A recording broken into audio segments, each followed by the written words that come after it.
John Morton awoke to the sound of birdsong filtering through his bedroom window. The soft rays of the morning sun warmed his face, and for a moment, he relished the familiar comfort of his own bed. He rubbed his eyes and stretched, feeling the stiffness of sleep slowly dissipate. As he pushed back the covers and swung his legs over the side of the bed, something didn't feel quite right. The world outside his window seemed quieter than usual, too quiet. John stood up, his bare feet making contact with the cool wooden floor, and he shuffled to the window, drawing back the curtains. What he saw sent a jolt of fear racing through his veins. The streets below were in chaos. Smoke billowed from buildings in the distance. An eerie silence hung heavily over the scene. Abandoned cars were scattered haphazardly, their doors ajar, and newspapers danced in the wind like ghostly confetti. But the most chilling sight of all were the figures moving slowly, methodically, down the street. Zombies. John's heart pounded in his chest as he watched the undead wander aimlessly, their rotting flesh barely clinging to their bones. He had seen enough horror movies to recognize them instantly, but this was different. This was real, and it was happening right outside his window. Panic welled up inside him as he rushed to his phone. His trembling fingers struggled to dial 911, but when he brought the phone to his ear, there was no dial tone, only static. He tried again, and still, there was nothing but the cold, electronic hum. His mind raced. How could this be happening? Was it some kind of elaborate prank? Leaving his phone behind, he hurried to the living room, where the television had been left on. The news anchor's voice crackled through the speakers, reporting on the unfolding nightmare. Reports were coming in from all over the city. Zombies had overrun the streets, and the military was struggling to contain the outbreak. John's mind was a whirlwind of disbelief and terror. He stumbled into the kitchen, trying to make sense of the situation. He needed to get out of his apartment, find safety, and figure out what was happening. As he reached for his keys and wallet, he heard a noise behind him. Turning slowly, he saw his reflection in the kitchen window, but it wasn't quite right. His reflection was twisted, his eyes bloodshot, and his face pallid. A closer look revealed a thin trickle of blood running from his nose. Fear clawed at him as he realized that he had been bitten. A zombie had somehow gotten into his apartment while he slept, and he had been infected. Panic surged through his veins as he stumbled backward, knocking over a chair. He had only one thought: survival. John rushed to the bedroom, grabbing a backpack and stuffing it with essentials: bottled water, canned food, a flashlight, and a first aid kit. He also took a kitchen knife just in case. He glanced at his phone, still lifeless, and knew he couldn't rely on it. With his makeshift survival kit slung over his shoulder, he opened the apartment door cautiously. The hallway outside was eerily quiet. He could hear faint, distant screams and the shuffling of the undead. His heart pounded as he tiptoed down the hall, avoiding the sightlines of his neighbors' doors, unsure if they were still human or if they had succumbed to the infection. Reaching the stairwell, he descended several flights, each step a nerve-wracking creak. As he reached the ground floor, he peered through the glass door leading to the lobby. The scene beyond was a nightmarish tableau. More zombies, some of them residents of his building, lurched aimlessly, their blank eyes fixed on nothing. John's heart sank as he realized that the world he once knew had crumbled into chaos. He had to find safety, find others who had survived, and try to make sense of this nightmare. But most importantly, he had to stay alive. With a deep breath, he pushed open the door and stepped into the city that had become a living hell. The journey ahead was uncertain, terrifying, and filled with danger, but John Morton was determined to survive the waking nightmare that had become his reality. John Morton cautiously navigated the desolate streets, his senses heightened to the slightest rustle or moan. The world had transformed into a post-apocalyptic nightmare, and he was a lone survivor searching for safety and answers. As he turned a corner, he stumbled upon a scene that would change the course of his journey. A group of survivors, armed with an assortment of improvised weapons, was engaged in a heated argument. Their voices were raised, echoing through the empty streets, and their faces were etched with a mixture of fear and determination. John hesitated but decided to approach them, figuring that in this new world, strength came in numbers. "Hey," he called out, trying to catch their attention without startling them. The group turned toward him, their weapons still at the ready. Tension hung in the air as they assessed the newcomer.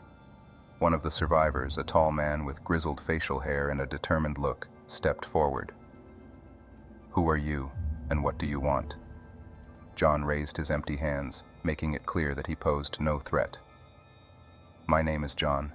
I'm just trying to survive, like all of you.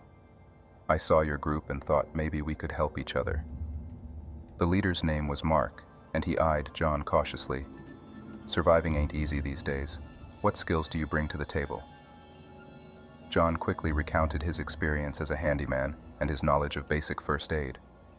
Mark nodded and seemed to consider this, then turned to the rest of the group. "We need all the help we can get. Let's bring him along." As John joined the group, he couldn't help but notice the diverse mix of personalities. There was Sarah, a nurse with a no-nonsense attitude, and Dave, a former military man who seemed to relish the role of protector. There was also Lily, a teenager who had been separated from her family, and Carlos, a soft-spoken mechanic with a haunted look in his eyes. They were an unlikely band of survivors, each with their own story of how they had managed to stay alive. Mark led the group through the eerie cityscape, and they made their way to a makeshift safe house in an old office building. The windows were barricaded with wooden boards, and the entrance was reinforced with scavenged metal. It was a stark reminder of the dangers that lurked outside. Inside, they gathered around a table cluttered with maps, weapons, and canned goods. Mark explained their mission. "We need to find a more secure location, somewhere we can fortify and establish a base. But first, we need information. We need to know what caused this apocalypse and if there's any hope for a cure." The group nodded in agreement, the weight of their grim task settling upon them. They had all heard rumors and conspiracy theories about government experiments gone wrong and viral outbreaks, but no one had concrete answers. Over the next few days, the group ventured out on reconnaissance missions, avoiding the undead as they scoured abandoned buildings for supplies and clues. They learned to move quietly and efficiently, their survival skills evolving with each encounter. During their excursions, they encountered other survivors, some of whom were desperate and willing to do anything to survive. It became clear that in this new world, trust was a rare commodity. They had to be vigilant, always watching for signs of deception. One evening, as they returned to their safe house, they found a stranger waiting outside. He introduced himself as Daniel, claiming to have information about the outbreak's origins and a possible cure. The group was skeptical, but hope was a powerful motivator. Daniel's story was a grim one. He had been a scientist working on a government project gone horribly wrong. He believed the outbreak was the result of a failed experiment, and he had escaped with crucial research data that might hold the key to reversing the infection. As tensions within the group rose, they faced a difficult decision.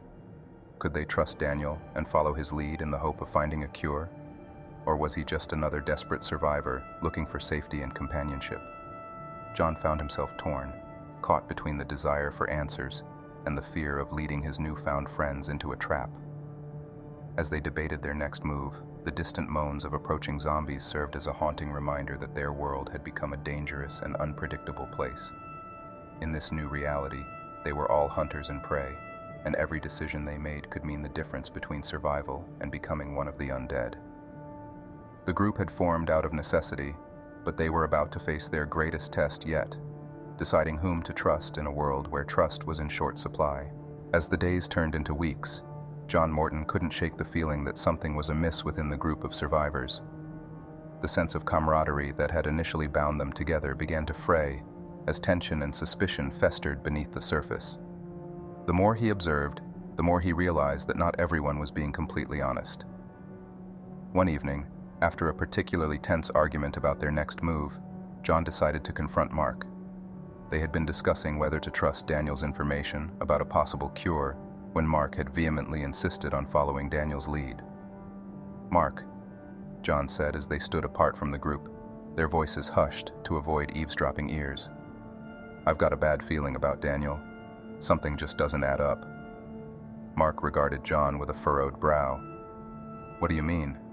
"He's our best chance at finding answers and saving ourselves from this nightmare." John leaned in closer, his voice barely a whisper. "I've been watching him. He's secretive, and he's always on edge, like he's hiding something. I think he might have his own agenda, and we can't blindly follow him." Mark sighed, his face etched with worry. "I've noticed it too, but what choice do we have? We need that information he claims to have." John nodded reluctantly, understanding the gravity of their situation. "I'm not saying we should abandon the mission, but we need to be cautious. We can't trust him blindly." Their conversation was interrupted by the arrival of Lily, who had been eavesdropping. She looked terrified but determined. "I heard what you guys were talking about. I don't trust Daniel either. I overheard him talking to someone on his radio in a language I couldn't understand. He's hiding something, and I think he's dangerous." Mark, John, and Lily exchanged worried glances. The realization that they might have a traitor among them sent shivers down their spines. They needed more information to confirm their suspicions, but they couldn't risk exposing their doubts to the entire group. Over the next few days, they discreetly investigated Daniel's activities. They noticed him spending hours alone, poring over notebooks filled with scientific jargon and scribbled diagrams. He was always guarded about what he was doing and rarely shared any details about his research. One night, John decided to follow Daniel as he left the safe house, curious to see where he was going. He shadowed Daniel through the dark, desolate streets until they arrived at an abandoned laboratory building. John watched as Daniel entered, his unease growing with each passing moment. Inside the lab, John discovered a hidden cache of research materials and equipment. It became evident that Daniel had been conducting experiments of his own, separate from the group's mission. What could he possibly be working on, and why the secrecy? As John returned to the safe house, he couldn't shake the feeling of impending danger. He shared his findings with Mark and Lily, and they agreed that they needed to confront Daniel and find out the truth. The following evening, they confronted Daniel with their suspicions. His reaction was a mix of defensiveness and desperation, but he finally admitted that he had been conducting experiments to create a vaccine for the infection. He believed that the group wouldn't support his work, so he had kept it a secret. Their doubts began to waver as they listened to his explanation, but it was clear that Daniel's actions had placed them all in jeopardy. The tension in the room was palpable as they struggled with their trust issues. Before they could reach a resolution, a loud crash from outside shattered the moment.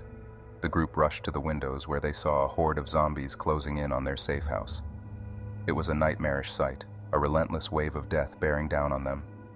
Amidst the chaos and panic, John couldn't help but wonder if their suspicions had distracted them from the real threat. The zombies were pounding on the barricades, and the group had to fight for their lives. In the midst of the chaos, Lily was separated from the group, and John had a gut-wrenching feeling that she had been targeted. They couldn't afford to lose another member of their dwindling group. As they fought to defend their makeshift fortress, the line between hunters and prey blurred once again. The hidden horrors within the group had been temporarily overshadowed by the very real and immediate threat of the undead. But John knew that their suspicions and trust issues would resurface, and they couldn't afford to be divided in a world where survival depended on unity. As the battle raged on, he couldn't help but wonder if the group would emerge from this ordeal intact, or if the secrets and suspicions that had festered would ultimately tear them apart. The chaos of the undead assault outside seemed endless. The group of survivors fought desperately to hold back the relentless horde that pressed against their makeshift barricades. Their trust issues had been temporarily set aside, replaced by a singular focus: survival. Amidst the chaos, John couldn't shake the worry that Lily had been separated from the group during the onslaught. He knew they couldn't afford to lose another member, especially one as young and vulnerable as her.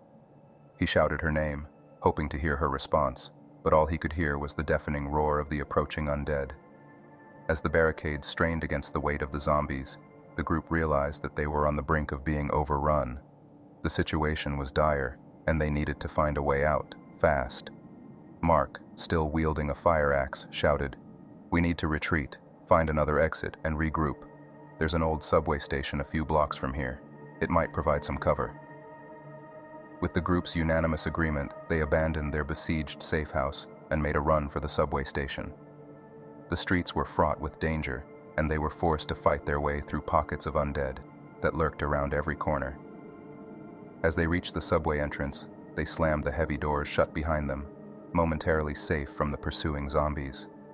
The underground station was eerie, with flickering fluorescent lights casting eerie shadows.